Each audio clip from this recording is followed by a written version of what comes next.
Sûrement pas. Et depuis le début, nous avons clairement dit qu'il n'y aurait pas de quota.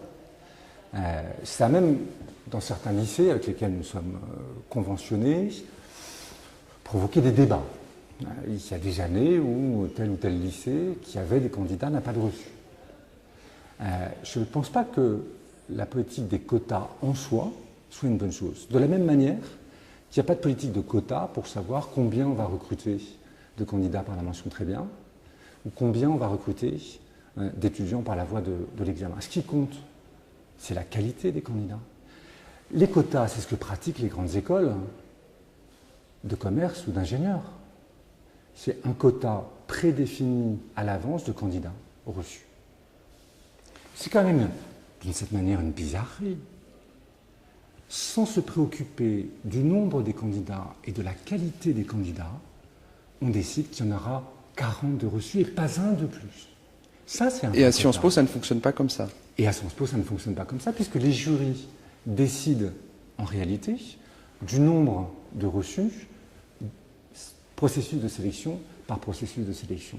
Et on a toujours mis un point d'honneur à Sciences Po, à donner des fourchettes. Si demain, je disais aux élèves qui nous écoutent qu'on allait recruter 2000 élèves en première année, j'imagine que vous seriez les premiers à me dire « Oh là là, mais qu'est-ce que vous allez faire de Sciences Po, l'explosion des effectifs, des choses comme ça ». Mais il y a des fourchettes de manière à ce qu'on prenne en considération la qualité des candidats. Et le quota, c'est très compliqué. Alors, si on cite votre projet Sciences Po 2013, et je cite mot pour mot, vous allez vous mobiliser pour l'accueil chaque année de 100 élèves handicapés.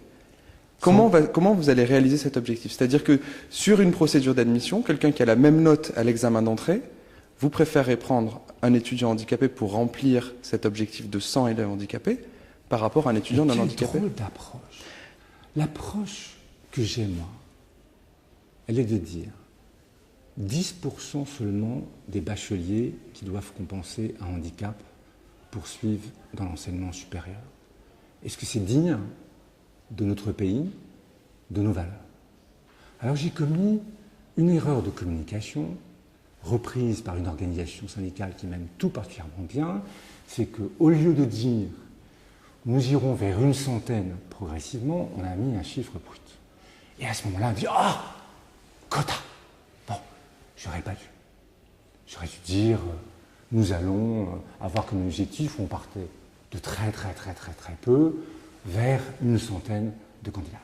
Il faut donc rassurer ceux qui nous regardent en ce moment, il n'y aura pas de quota. En revanche, oui, nous étions incroyablement en retard sur notre capacité d'accueillir de très bons élèves qui, en plus d'être très bons élèves, ont dû tout au long de leur scolarité compenser un handicap. Et Dieu sait que c'est difficile. Eh bien oui. Et si nous y parvenons, eh bien je pense que ce sera pour Sciences Po, pour tous les élèves de Sciences Po, et pas simplement pour les élèves qui doivent compenser un handicap, une très bonne chose.